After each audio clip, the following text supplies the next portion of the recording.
Penting ke emas fizikal di tangan? Emas bila ada di tangan kita, apapun terjadi kepada syarikat pengeluar, kita tak ada masalah.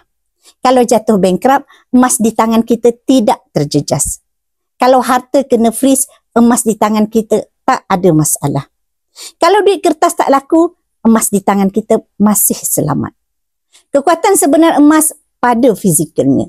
Sebab itu nasihat mentor saya, Tuan Muhammad Zulkifli Syafiee, sudah berbelas tahun kepada penyimpan emas. Beli emas, pastikan dapat emas fizikal.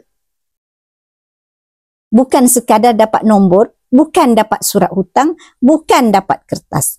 Tapi pastikan dapat emasnya. Siapa cuba-cuba selain dari itu, dia akan belajar pengalaman mahal dengan emas. Kalau emas fizikal pun banyak penipuan, ini kan pula beli emas tapi emasnya tak nampak. Back to basic.